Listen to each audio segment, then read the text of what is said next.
똑똑해지는 방송 채널 제네시스 박입니다. 자, 오는 6월 1일이 되면 여러 가지가 바뀝니다. 6월 1일이 되면 여러분들 많이 들어보신 것처럼 양도세 중과가 훨씬 더 강화가 되고요.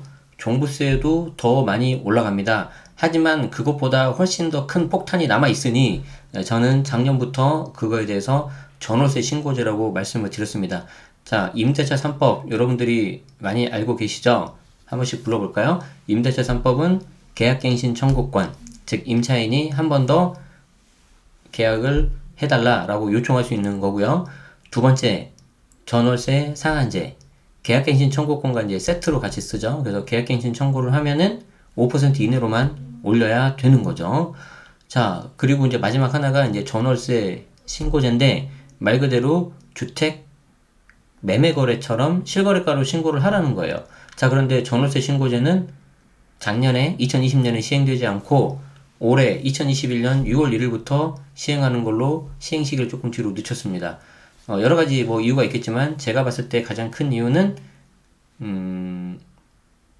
인프라가 조금 덜 갖춰진 게 아닌가 저는 좀 생각을 해요. 뭐 일단 이 과세 당국의 정보력이 어마무시하긴 한데 저 전월세 신고제를 정말 우리가 주식처럼 정말 실시간으로 아주 리얼하게 이렇게 딱 하는 게 제가 알기로는 쉽지 않다고 알고 있고 제가 깜빡하고 자료를 하나 준비를 하지 않았는데 여러분들 그 RHMS라고 있습니다. RHMS 렌트 홈 매니지먼트 시스템인가 서비스인가 아무튼 그 약자가 표시가 안 돼 있어서 그런 건데 그게 이제 2017년 12, 13 대책에 나온 건데 그 RHMS가 어마무시해요. 모든 정보를 이렇게 다 이게 받을 수 있는 그런 내용인데 알고 3년이 지나서 알고 봤더니 계속 시험 운영밖에 못 하고 있었다는 거죠. 그만큼 저게 쉽지는 않은데 어쨌든 이 전월세 신고제가 갖고 오는 파급 효과가 저는 개인적으로 굉장히 클 거라고 생각합니다. 여기에 대해서 어떤 내용인지 살펴보도록 하겠습니다. 자, 일단 기사 그 소스를 먼저 보도록 하죠. 자, 머니S라는 기사, 머니S 리포트라는 거고요. 2021년 1월 26일입니다. 그러니까 이제 라이브 하고 있는 오늘 나온 건데요. 이게 아시는 것처럼 광고가 너무 많아서 저는 이제 광고를 없애버리고 하도록 하겠습니다. 가끔 가다가 이 광고가 어디서 하는지 이렇게 물어보시는 분들이 계시는데 이거는 이제 사파리라고 해가지고 이거 없애는 게 있어요. 그래서 이제 그거에 대해서 제가 이제 좀 하도록 하는데 이 녀석이 왜 갑자기 말을 안 듣지? 네, 이렇게 하면 이제 없어지는 거죠. 가끔가다 이걸 물어보시는 분들이 계시더라고요. 저는 이제 윈도우가 아니라 맥을 쓰고 있어서 아마 윈도우에는 없을 거예요. 자, 일단 보도록 할게요. 잠깐 좀 양해해 주세요. 자, 임대차 3법이 완성되는 전월세 신고제 6월 시행한다. 과연 세입자에게 유리할 거냐? 결론부터 말씀드리자면은 꼭 그렇지만은 않다. 그리고 세입자 중에서도 고액 전세이신 분들은 조심해야 될 필요가 있다. 왜 그런지 설명드리도록 할게요. 자, 전월세 신고제는 현행 매매거래 신고제처럼 주택임대차 계약 시 집주인과 세입자 등 당사자나 공인중개사가 30일 내에 소재지 지자체에 계약 정보를 신고하는 제도다. 자, 그래서 현재 매매거래 신고제처럼 주택임대차 계약인 경우에도 집주인, 세입자 혹은 공인중개사가 30일 내에 계약 정보를 신고하는 제도입니다. 뭐 이것만 보면 되게 심플하죠. 그런데 여기서 이제 계속해서 퍼져나가는 거를 여러분들이 좀 아셔야 된다는 거죠.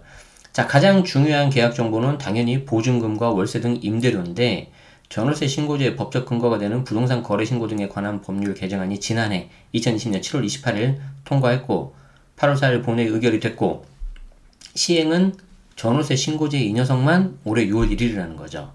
자, 그럼 이제 이게 시행이 되면 어떻게 될 거냐? 전월세 신고제가 시행됨에 따라서 앞으로는 법 시행령이 정하는 지역과 임대료 수준의 경우 이를 의무적으로 신고해야 된다.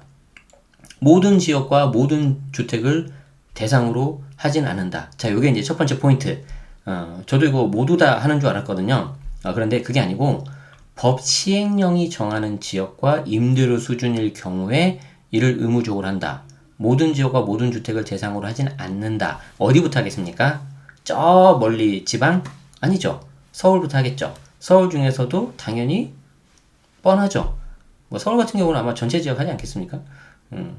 그리고 이제 점점 더 옆으로 퍼지겠죠. 그럼 왜 저렇게 할까? 순차적으로 할까? 당연하죠. 주변에 전국을 대상으로 봤을 때 인프라가 좀 안 갖춰져 있는 데가 분명히 있으니까. 그래서 잘 갖춰진 데부터 먼저 하고 시행착오 해가지고 점점점점 늘려나가겠죠. 이해되시죠? 네. 자, 그럼 이렇게 되면 어떻게 되느냐? 세입자 입장에서는 적정 가격을 알 수 있고, 임대료, 전세나 월세, 그리고 다주택자 등의 임대소득을 보다 명확하게 밝히도록 해서 절세를 막는 데도 목표를 두고 있다. 그러니까 이 다주택자들의 임대소득을 보다 명확하게 한다는 건 누구 입장이에요? 정부 입장인 거죠. 그러니까 임차인 입장에서는 임대료의 적정 가격을 알 수 있어서 좋고, 정부 입장에서는 이 주택을 세를 놓는 다주택자의 임대소득을 보다 명확하게 파악할 수 있고, 왜냐면 곧바로 이제 실거래가로 들어가야 되니까. 자, 그래서 김현미 전 국토부 장관은 임대차 신고제가 시작돼서 정착이 되면 임대소득에 대한 과세와 함께 세액공제도 합리적으로 이루어질 거다. 저는 동의합니다. 이제 당분간 시간이 좀 걸리겠지만. 자, 그런데 이렇게 항상 좋은 것만 있을까요? 여러분 아시겠지만 항상 모든 일에는 빛과 그림자가 있는 거 아니겠습니까? 그쵸? 자, 봅시다. 현재 이루어진 거래뿐 아니라 과거 거래된 금액 또한 공개가 된다. 이거 이제 무슨 말인지 알겠어요? 예를 들어서 서울 잠실에 있는 뭐 엘스, 리센츠 이렇게 대단지 있잖아요. 대단지에 있는 데이터 뭐 32평의 전세가 얼마였는데 그게 이제 계속 차곡차곡 이제 쌓인다는 거 이게. 이해되시죠? 물론 지금도 그렇게 하고는 있지만, 근데 이제 훨씬 이게 더 투명해진다는 거죠. 자, 누구나 자신이 거래를 원하는 매물의 적정 가격을 알 수 있어서 보다 정확한 시세 파악이 가능해진다. 이건 좀 약간 좀 이슈가 있을 수 있을 것 같아요. 왜냐하면 이 가격이라는 게 기본적으로 수요와 공급에 따라서 이제 조정이 되는 거 아닙니까? 그렇죠? 자, 기존에는 전세값이 폭등하는 상황에 직전 임대차 계약의 내용을 알기가 어려웠다. 좀 그렇긴 하죠. 대단지 아파트의 경우 확정일자 신고 등을 통해 파악된 일부 정보가 공개됐지만 대부분은 그냥 부르는 게 값이었었죠. 그런데 이제 전월세 신고제가 시행이 되면 집주인은 같은 단지나 인근 비슷한 매물과 비교해서 크게 차이 나는 가격을 부를 수 없게 돼서 세입자가 터무니없는 가격으로 계약을 체결하는 피해를 줄일 수가 있다. 좀 더 지켜봐야 되겠는데요. 어떤 장치가 있는지. 지금 사실 좀 와닿지 않는데. 물론 이제 너무 큰 차이는 안 되겠죠. 어차피 시세라는 게 있기 때문에. 자, 일단 봅시다. 자, 그래서 이것만 놓고 보면은, 되게 이 전월세 신고제가 잘 되면은 임대인은 다 죽어나고, 임차인은 훨씬 더 적정 가격에 하고, 되게 좀 그럴싸하고 좋아지는데, 그럴 수도 있지만 또 그 한편에 뭐가 있냐. 자, 저는 계속 이거 말씀드렸었죠. 자녀에게 고가 전세를 얻어주는 방식으로 전월세를 이용한 편법 증여나 상속 등 탈세도 막을 수 있을 전망이다. 이게 무슨 말일까? 자, 지금 어느 나라나 마찬가지겠지만 부모 입장에서 자기가 가지고 있는 재산을 자녀한테 이렇게 좀 넘겨주려고 하는 거는 누구나 다 인지상정 아니겠습니까? 비단 우리나라뿐만 아니라. 자, 그런데 그 과정에서 원래 이제 우리가 원칙적으로 하면은 증여세라는 걸 내는데 뭐 성년 자녀 같은 경우는 5천만 원까지 10년 합산해서 5천만 원까지는 증여가 가능하고 5천만 원이 넘으면은 이제 세금을 내야 되는 거 아닙니까? 그런데 사실 그게 뭐 교과서에 있는 거대로 그냥 FM대로 아주 딱 칼로 무자로 잘 되는 건 아니잖아요. 맞잖아요. 그쵸? 자, 그런데 그 중에 좀 약간 좀 회피하는 거, 엄밀히 말하면 편법이죠. 그런 것 중에 하나가 저 고가 전세 얻어주는 방식이거든요. 그렇잖아요. 아니, 갑자기 사회에 초년생인데 뭐 이제 아무리 좋은 회사를 들어갔다 해도 뭐 예를 들어서 뭐 한 10억 정도 되는 전세를 금방 얻을 수가 있나요? 전세자금 대출을 받는다 하더라도 전세자금 대출 한도가 4억까지인가 되지 않습니까? 그 금액 자체가 아닌가요? 모르겠지, 이제 제가 대출은 잘 모르니까. 자, 어쨌든 설령 대출을 받는다 하더라도 대출을 계속 이자 내야지. 그리고 남은 금액에 대해서 또 내 돈이 있어야 되지. 그랬는데 저거를 이제 보통 부모들이 좀 많이 얻어주는 방식으로 이렇게 싹 넘겼다는 거죠. 자, 그러면 저거 어떻게 될까요? 알 수 있을까요? 없을까요? 당연히 알 수 있죠. 자녀에게 고가 전세를 얻어주는 방식으로 전월세를 이용한 편법 증여나 상속 등 탈세도 막을 수 있을 정도다. 즉 세수 확보를 투명하게 할 수 있는 셈이다. 반면 집주인은 임대 소득이 모두 드러나게 돼서 세금 부담이 커질 수 있다. 집주인이 늘어난 세금 부담을 세입자에게 비용 전가할 수 있다는 우려도 있다. 자, 이거 조금 설명 드려볼게요. 이게 이제 핵심 중에 하나인데 이런 거죠. 자,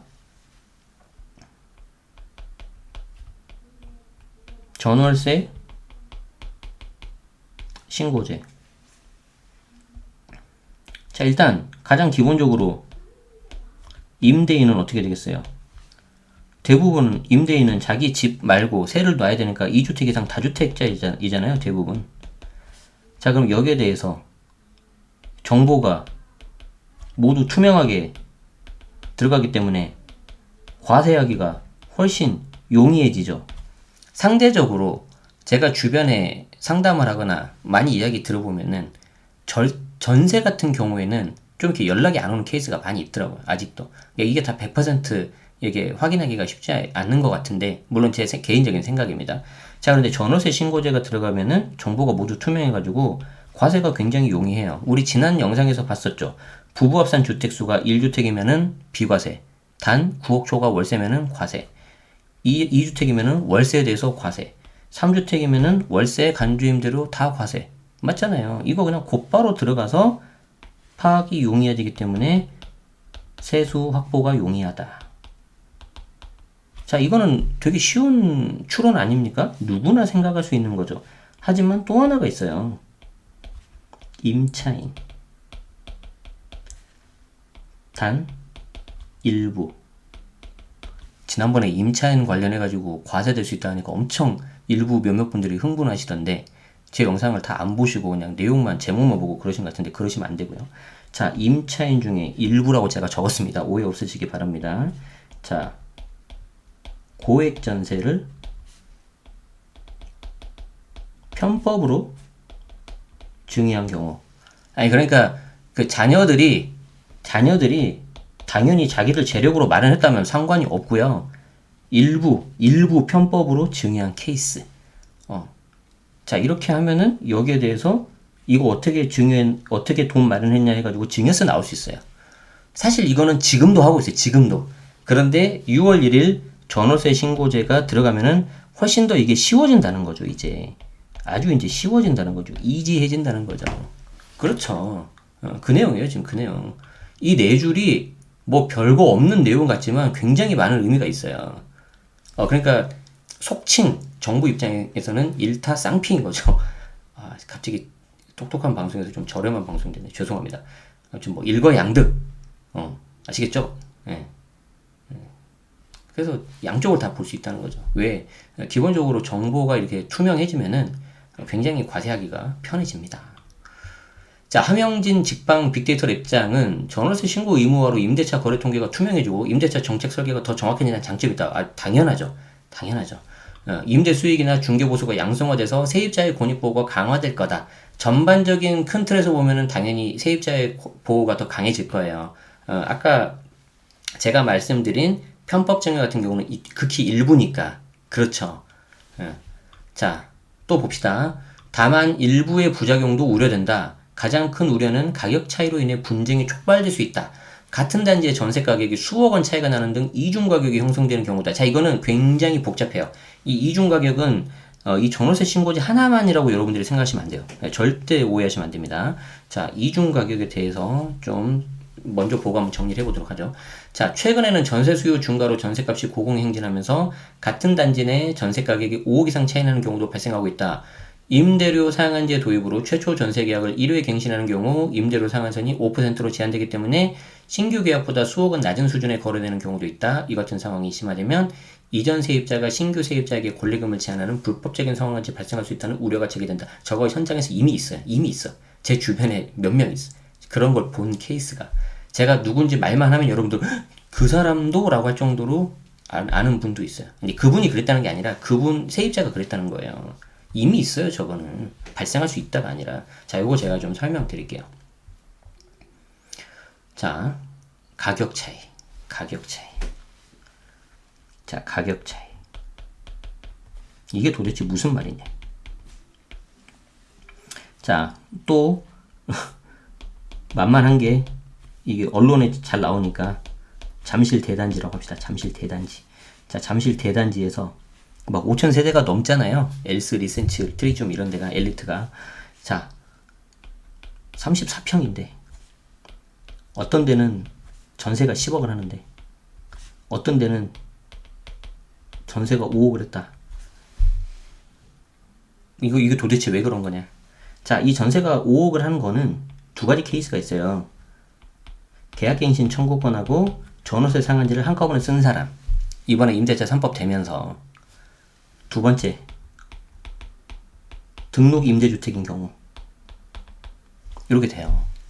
자, 그러면 전월세 상한제하고 계약갱신 청구권 이거 이제 1회 쓰고 끝나면은 어떻게 되겠어요? 시세로 가겠죠. 그 당시 시세가 당연히 5억이라면은 5억에 재계약 되겠죠. 자, 그런데 안타깝게도 시세가 10억이 돼버리면은 10억으로 가겠죠. 등록 임대주택은 이제 자동 말소, 자진 말소가 되죠. 자동 말소, 이제 14년, 예를 들어 중공공 같은 경우가 장기 일반 민간 임대주택이 14년에 시작을 해가지고 16년, 17년도에 많이 했단 말이에요. 그러면 계산해보면 돼요. 플러스 8 하면 되니까 24, 25년도, 24, 25년도 8년 되면은 이때 매물 나와요. 이때 매물 나오면 어떻게 돼요? 그 당시에 시세가 5억이면 5억 가는 거고 10억이면 10억 해야 되는 거예요. 이제는 5% 장치가 없어졌으니까. 그러면 여러분들이 24년, 25년도에 물론 지역마다 단지마다 다르겠지만 여기가 시세가 올라갈까 내려갈까 그거는 아무도 모르죠. 지금부터 한 3년 후의 일인데 3, 4년 후의 일인데 그렇지만 지금까지 있었던 걸로 보면 어떻게 되겠어요? 올라갈 가능성이 높지 않겠습니까? 그렇죠? 자, 그럼 이제 그 다음에가 이제 재밌는 거예요. 그 다음에가 자, 이런 상태에서 똑같은 단지 내인데 똑같은 34평인데 어디는 전세가 10억이고 어디는 전세가 5억이란 말이에요. 희한하죠. 자, 그런데 여기 전세 5억에 살고 있는 사람이 딱 봤더니 우리 집 집주인이 등록 임대주택인 거죠. 그리고 만기가 24년, 25년이니까 지금 한 3, 4년 남은 거예요. 자, 그러면 이 집은 등록 임대주택은 임차인이 동의를 안 하면 이거 해지를 못 해요. 가끔 가다 그거 속아가지고 해지, 실거주 한다니까 내가 나가줘야 되나 모르고 하신 임차인 계신데 그러시면 안 돼요. 등록 임대주택은 임차인이 동의 안 하면 해지 못 합니다. 자, 어쨌든 3, 4년 아직 시간 동안 안정적으로 갈 수 있으니까 이것도 메리트잖아요. 가지고 이 사람이 세입자 1번이 세입자 2번을 찾습니다. 그래가지고 다 그런 거 아니에요. 일부예요, 일부. 또 오해하지 마세요. 세입자 2한테 P를 받아요. P. 권리금. 너 들어오면 전세 5억에서 5%밖에 안 올라. 시세 대비 3, 4억 싸니까 나한테 좀 얼마 줘야 되지 않겠어? 내가 자리 비워줄 테니까. 그게 이 말이에요, 지금. 그게 지금 이 말이에요. 요거. 이전 세입자가 신규 세입자에게 권리금을 제한하는 불법적인 상황까지 발생할지 안 그럴 것 같죠? 지금 그런다니까요, 지금. 예. 진짜예요. 조사해보면 나와요. 프라이버시 문제도 지적된다. 부동산 가격이 계층을 상징하는 사회 분위기에서 본인이 거주하는 집의 전세 가격을 노출시키는데 부담을 갖는 세입자도 있다는 것이다. 그렇죠. 제가 아는 분 중에는 전세를 한 25억 살고 있는 분이 있거든요. 전세가 25억이에요. 그분이 돈이 없는 걸까요? 아니에요. 돈이 많이 있으신데 그냥 자기 그 세금 관계가 복잡하고 이제 부동산 좀 잘 모르시고 그러니까 그냥 그런 거 노출되기 싫어서 그냥 집 안 사고 전세로 그냥 고가주택에서 강남에서 살고 계신 분이 계세요. 그런 분들 중에는 그냥 그런 거 노출되는 거 자체 싫어하는 사람도 있다는 거예요. 근데 전월세 신고제 들어가면 싹 다 들어가는 거죠. 이렇게 보셔야 돼요, 이렇게. 이해되시죠?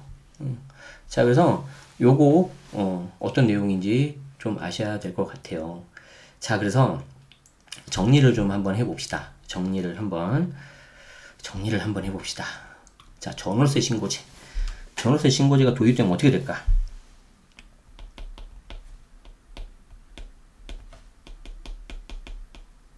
자, 전월세 신고제가 도입이 되면 어떻게 될 것 같습니까? 21년 6월 1일부터 이제 시행이 되는데, 자, 첫 번째. 정보가 굉장히 투명해지겠죠?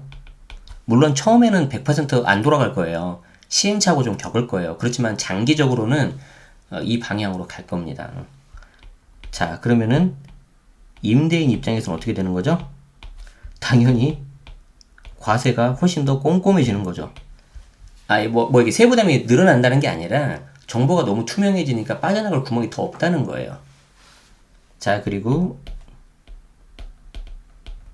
임차인 입장에서는 일부 고액 전세가 문제가 될 수도 있어요. 그렇죠? 나 사실 우리 이번에 부모한테 한 몇 억 받았는데, 전세금으로. 그런 경우 문제 될 수 있다고요. 맞죠? 그리고 네 번째, 시장에 이제 이상한 가격들이 나오기 시작합니다. 이제 다 투명하게 나오니까, 아니, 왜 저 단지는 10억이고, 나는 5억, 나는 5억인데 왜 쟤는 막 10억이야? 이상하게 나올 수 있어요. 아주 급격한 가격 차가 이제 수면 위로 올라갈 거예요. 지금도 이거 보이는 일부 프로그램이 있긴 있는데, 자, 그럼 여기에 대해서 이제 좀 이슈화가 될 수 있겠죠. 그럼 이제 어떻게 되겠습니까? 저게 계약갱신 청구권을 한 번만 해서 그렇다. 두 번, 세 번 해야 되는 거 아니냐. 이런 말 나옵니다, 분명히. 갑자기 속상해지네. 자, 이런 식으로 나올 거야, 아마. 자, 우리, 본 김에, 그래, 특별히 보자. 이왕 본 거. 임대주택 등록 활성화 방안 2017년 12.13 대책에 있는 내용을 제가 잠깐만 보도록 할 건데, 제발 여기 있으면 좋겠는데, 이게 없네. 제가 여러분들한테 좀 RHMS가 뭔지 그거를 좀 보여드리고 싶어서 자료를 좀 찾고 싶었는데, 이게 좀 없는 것 같아요. 그래요. 이렇게 합시다. 그래서 아까 말씀드린 것처럼 제가 고액 전세 좀 이슈가 될 수 있다는 거는 이미 전에 영상에서 말씀드렸어요. 제 거 채널에서 고가 전세라고 검색을 하시면 여기 나오죠. 종부세 폭탄 이후 벌어질 일들, 특히 고가 전세 주의보, 임대인, 임차인 모두 봐주세요. 1개월 전에 올랐네요. 조회수 7만이 넘었네. 저기 영상에서 물론 일부 분들은 뭐 이게 좀 뭐 이해할 수 없다, 뭐 저게 말이 되냐, 막 그렇게 하신 분도 계셨는데 지금 나오잖아요. 여기 벌써 나오잖아요. 이렇게 일부 편법증이 나오잖아요. 그래서 저는 이 전월세 신고제가 굉장히 파급 효과가 큰 거라고 생각을 합니다. 그래서 제가 이제 마지막으로 하나만 더 말씀드릴게요. 제가 이제 구독자 10만 돼서 생각하고 있는 이벤트 중에 하나가 이제 여러분들 궁금해 하시는 거 질문도 좀 받고 뭐 그런 거 좀 하려고 하고 있는데, 아마 이런 질문 나올 거예요. 제네시스님은 주식 안 하세요? 예, 그런 말씀을 하시는데, 자, 주식이 있고요. 자, 부동산이 있습니다. 자, 직장인이 돈을 벌 수 있는 방법은 주식, 부동산, 아니면 투자. 이 세 개밖에 없습니다. 다른 거 있나요? 주식을 하든지, 부동산 하든지, 아니면 몰래, 뭐 투잡을 하든지, 사업을 하든지, 뭐 그렇게 해야 돼요. 그거 아니면 돈 벌 수 없어요, 절대. 뭐 아주 극소수 대기업 임원도 있지만 너무 확률이 낮잖아요. 그건 자 뺍시다. 자, 그러면 결국에는 우리가 이제 주식 아니면 부동산을 해야 되는데, 자, 여러분들은 주식 하실래요? 부동산 할래요? 자, 1번하고 2번이 있습니다. 이건 제 채널은 부동산 세금 채널이니까 당연히 여러분들 2번이라고 많이 말씀하실 것 같은데, 자, 제가 부동산을 택한 이유가 여러 가지가 있는데, 왜 제가 부동산을 택했는지 아세요? 그쵸. 이제 둘 다 하면 더 좋고, 물론 저도 이제 둘 다 하고는 있긴 하는데, 주식 비중은 되게 작고 부동산 비중이 훨씬 더 많거든요. 제가 부동산 비중이 높은 이유가 뭐였냐면, 첫 번째, 주식은 정보가 너무 투명해요. 너무 정보가 투명해. 시스템이 잘 돼 있다는 거죠, 이렇게. 그에 반해서 부동산은 아직까지는 불투명해. 그러니까 아직까지는 불안전하다는 거죠. 저는 여기에 기회가 있다고 봤어요. 여기에 돈 벌 기회가 있다. 세상 모든 게 너무 완벽하게 딱 갖춰져 있으면은 할 수 있는 게 없습니다. 물론 그렇다고 제가 무슨 불법을 저지르거나 그런 게 아니고, 정보를 빨리빨리 다른 사람이 못 알아차려야지 제가 그 기회를 보고 얼른 거기에 할 수 있는데, 이 주식은 이게 너무 빠른 거예요, 이게.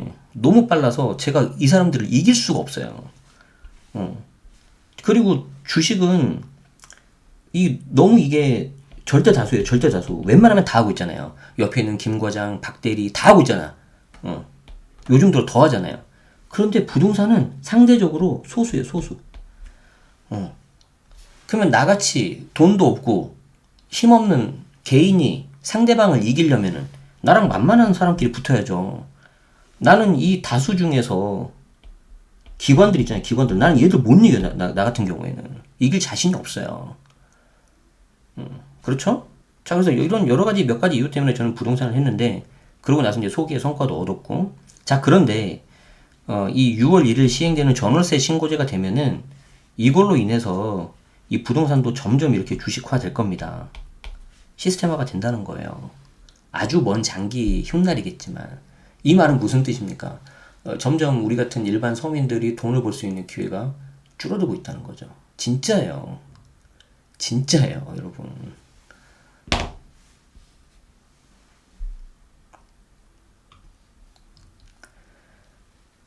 잘 생각하세요.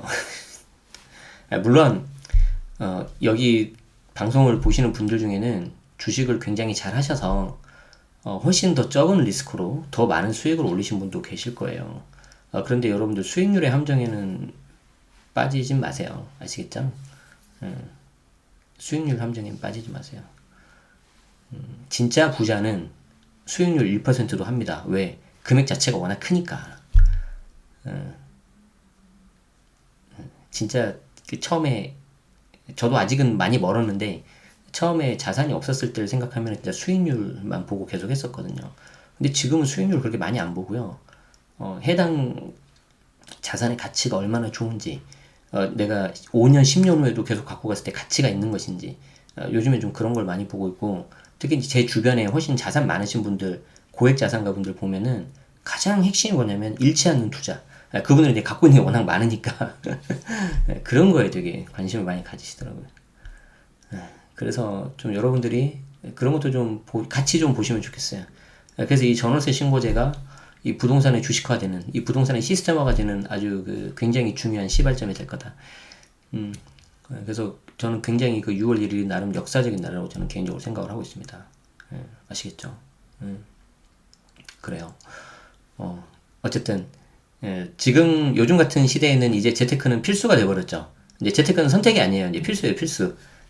특히 이제 직장인 분들은 특히 뭐 몸과 마음이 이렇게 직장에 묶여 있어서 퇴근 후 그리고 주말에도 이렇게 많이 쉬느라 바쁘고 시간이 안 나는데, 저도 똑같이 직장 생활 13년, 10년 넘게 했었고 다 여러분들처럼 똑같았고, 저는 정말 처음에는 유복하게 태어났지만 나중에는 조금 저희 집안 사정도 안 좋고 그래가지고 고학을 좀 해야 되고 정말 가진 거 없이 다 그랬었거든요.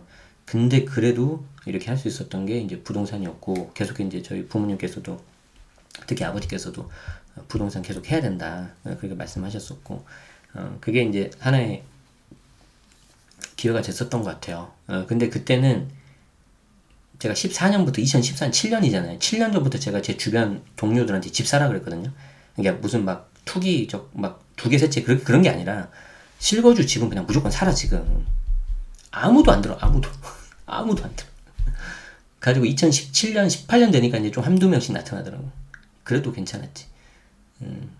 아무튼 지금은 이제 제가 그런 말 안 하죠.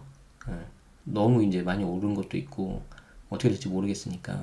그런데 아무튼 그래요. 그래서 좀 전월세 신고제 이런 기사 나왔을 때, 아유 뭐 그냥 하나 보구나 이렇게 넘기지 마시고, 이게 뭘까?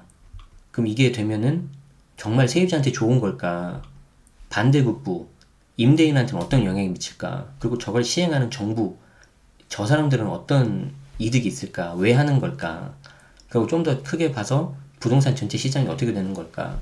이런 것들을 좀 이렇게 같이 보시면은, 이제 물론 저도 이제 아직 많이 부족하지만 좀 이런 부동산 시장을 바라보는 데 있어서 좀 보는 관점이 더 나아지실 것 같다고 저는 생각을 합니다. 네. 자, 뭐 시작은 미약했으나 끝은 좀 거창하게 이렇게 됐네요. 네. 자, 어쨌든 이렇게까지 해서 이제 전월세 신고제에 대해서 좀 알아봤고, 일단 이제 요게 나중에 어떻게 될지 한번 두고 보자고요. 그쵸? 아마 처음에는 굉장히 좀 많은 시행착오도 있고 그렇게 하겠지만, 긴 방향으로는 어떤 정권이 오든지 간에 저렇게 갈 겁니다. 부동산도 점점 더 투명해질 거고, 그렇게 되면은 우리 일반 개인들이 할 수 있는 그게 많이 줄어들어요. 하나만 더 말씀드리자면은 지금 개인 주택임대 사업자 막 없애버리죠. 진짜 황당하죠. 민간 단기 4년, 아파트 8년 그냥 없애버리잖아요. 제도 유형을 그냥 폐지시켜버리잖아요. 근데 이제 그 당시에 등록해 있는 사람이 한 60만 정도란 말이에요. 그냥 좀 나쁘게 얘기하면 그냥 무시하고 가는 거죠. 그러는데 최근 들어서 어떻게 나와요? 개인에 대해서는 계속해서 그렇게 하고 일반 건설 임대 사업자한테는 혜택을 오히려 늘리고 있죠. 종부세 합산 배제가 개인은 6억이거든요. 등록 당시에. 근데 건설 임대 사업자는 9억으로 늘린대요. 난리도 아니죠. 막 그런 식으로 해서 오히려 더 혜택을 많이 주고 있는 거죠. 이게 점점 이 개인들이 그런 걸 하면서 이렇게 좀 내가 좀 나아지는 게 좀 쉽지 않아 보여요. 그런 게. 그래서 굉장히 정신 바짝 차리고 있어야 됩니다.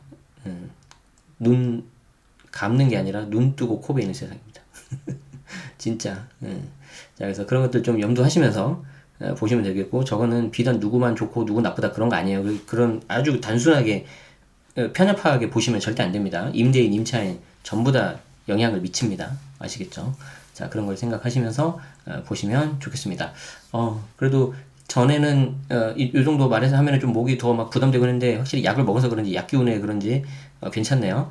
이제 방송 끝나고 예, 또 약 먹고 이제 푹 자면 더 좋아질 것 같습니다. 여러분들 감기 조심하시고 요즘에 특히 제일 민폐 대상 1호가 그런 감기 증세에 있는 사람이죠. 그래서 저도 요즘에 맨날 집에만 있거든요. 뭐 일부러 다른 사람들 안 만나고 그러고 이제 조심하고 있으니까 여러분들도 특히 건강 관리 잘 하시고 물 많이 드시고 따뜻한 물 많이 드시고 그렇게 하시기 바라겠습니다. 아시겠죠? 네. 아무튼 오늘 긴 영상 이렇게 봐주셔서 굉장히 감사하고요. 중간중간에 좀 약간 제가 버벅거린 것도 있었고 이게 좀 그런 것도 있었는데 좀 제가 미숙해서 그런 거니까 그런 건 양해해 주시고 우리 맞다. 그 절친분들은 이번 주 금요일 날 그거 하는 거 아시죠? 그 뭐지? 특강. 그러니까 특강 이거 하니까 특히 이제 그 관심 있으신 분들은 제가 링크 하나만 공유해드리고 마치도록 하겠습니다. 그래서 절친분들은 그날 저녁에 이렇게 저랑 같이 또 얘기 하시면 되고요. 아마 2월부터는 그 시간대를 좀 옮겨서 낮에 좀 하려고 합니다. 어차피 이제 녹화 영상 다 올라가는데 밤에 이제 좀 했을 때 듣기 힘드신 분들도 계시니까 좀 나중에 이제 바꿔가지고 좀 하면 될 것 같아요. 아마 그때 되면 이제 뒤에 배경이 좀 아마 달라질 거예요. 제가 새로운 장소에서 하겠습니다. 네. 자, 오늘 여기까지 이렇게 하도록 하죠. 늘 건강하시고 행복하시기 바라겠습니다. 다음에 또 뵙겠습니다. 오늘 뒤풀이는 짧게 5분만 하도록 하겠습니다. 네. 무슨 말씀인지 궁금하시면 남아있으시면 됩니다. 네. 여기서 마치도록 하겠습니다. 고맙습니다.